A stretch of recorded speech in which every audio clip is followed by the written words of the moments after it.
అబ్బా, అద్భుతంగా ఉందండి. అసలు సన్సెట్ అంతా చూడొచ్చు ఇక్కడ నుంచి. ఇప్పుడు సన్సెట్ టైం, ఈవినింగ్ అవుతుంది. ఎలాగో ఇద్దరం మధ్యలో ఉన్న ఈ బావిలో తాగడానికి అనువైన నీళ్ళు అనేది ఎలా పాసిబుల్ అనేది తెలియదు. అదే మహత్యం అంటారేమో. అన్బిలీవబుల్ అండి. అసలు వాటర్ మొత్తం సాల్ట్ వాటర్, మధ్యలో ఎలా అసలు డ్రింకింగ్ వాటర్కి అనువైన వాటర్ ఎలా వచ్చాయి అనేది అసలు అసంభవం.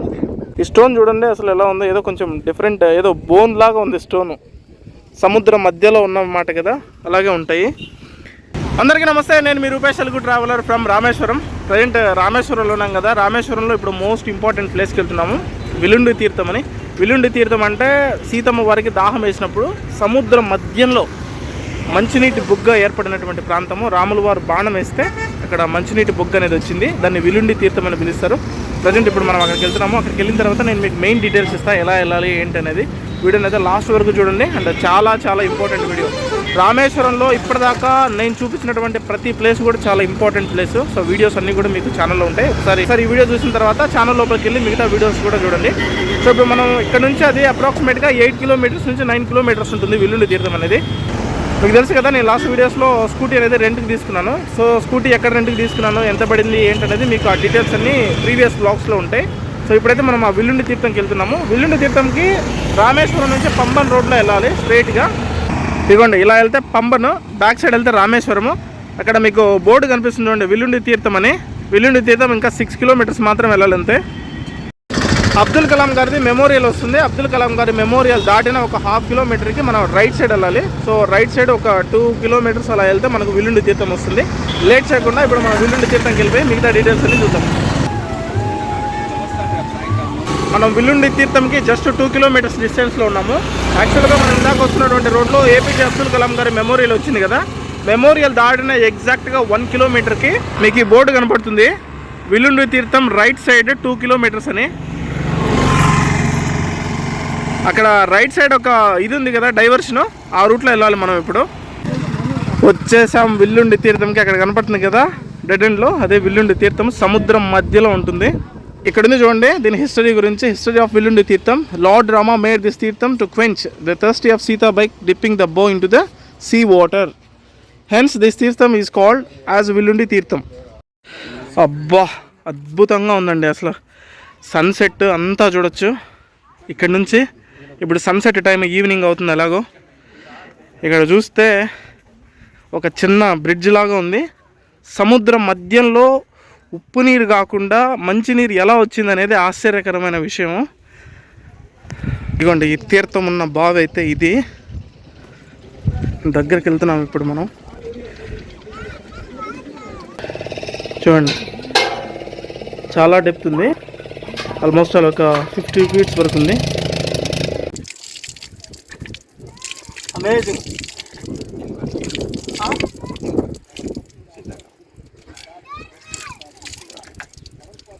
నమశివాయ. అన్బిలీవబుల్ అండి. అసలు వాటర్ మొత్తం సాల్ట్ వాటర్, మధ్యలో ఎలా అసలు డ్రింకింగ్ వాటర్కి అనువైన వాటర్ ఎలా వచ్చాయి అనేది అసలు అసంభవం. ఇద్దరు మధ్యలోనే ఉంది ఇది. ఇక్కడ చూస్తే మొత్తం చాలామంది ఈత కొడుతున్నారు. అక్కడ సన్సెట్ అవుతుంది, అది వెస్ట్ సైడ్. మొత్తం చుట్టూతా సముద్రం. ఇటు సైడ్ వెళ్తే రామేశ్వరము. ఈ బెల్ట్ మొత్తం కంటిన్యూ అయితే మనం రామేశ్వరం చేరుకుంటాం. వావ్, సన్సెట్ టైం కదా, అదిరిపోయింది. అసలు మామూలుగా లేదు. సముద్రమే. ఇక్కడ చూడండి బావి ఎలా పాసిబుల్ అనేది అసలు అర్థం కావట్లేదు. సముద్రం మధ్యలో ఉన్న ఈ బావిలో తాగడానికి అనువైన నీళ్ళు అనేది ఎలా పాసిబుల్ అనేది తెలియదు. అదే మహత్యం అంటారేమో. అసలు అక్కడ చూడండి న్యాచురల్ వండర్ అది. సన్ మొత్తం కూడా క్లౌడ్స్ లేకి డిపాజిట్ అయిపోతుంది. చూడండి అసలు ఇంకా లైట్ కొంచెం ఉంది, మొత్తం ఎంత బాగా ఫామ్ అయిపోయిందో. మొత్తం కూడా రిఫ్లెక్షన్ సీ వాటర్ మీద పడింది. లైటింగ్ అది ఎంత బాగుందో కదా. జనరల్గా విల్లుండి తీర్థం అంటే మీనింగ్ ఏంటంటే బాణంతో కొట్టబడినటువంటి తీర్థము అని అర్థం. సో అదే మీనింగ్ వస్తుంది. ఈ తీర్థం టైమింగ్స్ ఏంటంటే మార్నింగ్ 6:30కి ఓపెన్ చేస్తారంట, and evening 6 to 6:30 last. So ఎవరైనా వచ్చేవాళ్ళు ఇక్కడికి పబ్లిక్ ట్రాన్స్పోర్ట్ అనేది లేదు. అండ్ ఇంకొక విషయం ఏంటంటే మనం ఓన్ ట్రాన్స్పోర్టేషన్ పెట్టుకునైనా రావాలి. లేదా ఇంకా మనకు కారు ఏదో ఒకటి ఉంటే అదన్నా తీసుకుని రావాలి, లేదా బైక్ రెంటల్ అయినా తీసుకుని రావాలి. నేను స్కూటీ రెంటల్ తీసుకొని వచ్చాను. సో అది నా వెనకాల చూస్తున్నారు కదా, మొత్తం అంతా కూడా సముద్రము. సో చాలా చాలా బాగుంది. హాయ్, యూట్యూబర్ ఇక్కడ కొంతమంది లోకల్స్ స్విమ్మింగ్ అది చేస్తున్నారు. ఈ స్టోన్ ఉంది కదా, ఇప్పుడు భయా వాళ్ళ దగ్గర నుంచి నేను తెప్పించుకున్నాను. ఎందుకంటే కింద మొత్తం స్టోన్స్ అన్నీ చాలా డిఫరెంట్గా ఉన్నాయి, ఏదో చిన్న చిన్న కర్రలాగా అనిపిస్తున్నాయి. ఇదేంటో చూద్దామని చెప్పి నేను ఒక స్టోన్ అయితే అన్న దగ్గర తెప్పించుకున్నాను. ఈ స్టోన్ చూడండి అసలు ఎలా ఉందో, ఏదో కొంచెం డిఫరెంట్, ఏదో బోన్ లాగా ఉంది స్టోను. సముద్రం మధ్యలో ఉన్నమాట కదా, అలాగే ఉంటాయి. సముద్రంలో ఉన్నటువంటి సాల్ట్కి, మినరల్స్కి, వాటన్నిటికి కూడా స్టోన్ అనేది ఇలా మారిపోతుందంట. చూడండి అసలు మొత్తం కొరుకు తినేసింది సాల్ట్.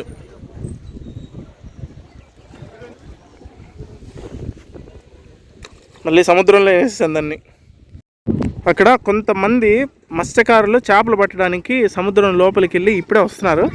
ఇదంతా కూడా ఫిషింగ్ బోట్స్, ఇవన్నీ మోటార్ బోట్స్ అంటారు కదా అవి. ఇక్కడ ఒక చిన్న విలేజ్ కూడా ఉంది. అలాగే మనం వచ్చే దారిలో ఒక విలేజ్ కూడా ఉంది. ఆ విలేజ్ మొత్తం అంతా కూడా ఫిషింగ్, మత్స్యకారులకు సంబంధించినటువంటి విలేజ్. చూస్తున్నాం కదా బోట్స్ అన్నీ. బోట్ చూడండి, బోట్ ఇప్పుడు మొత్తం ఒడ్డుకి వస్తుంది. దాన్ని ఎలా తీసుకొస్తారు ఒడ్డుకి?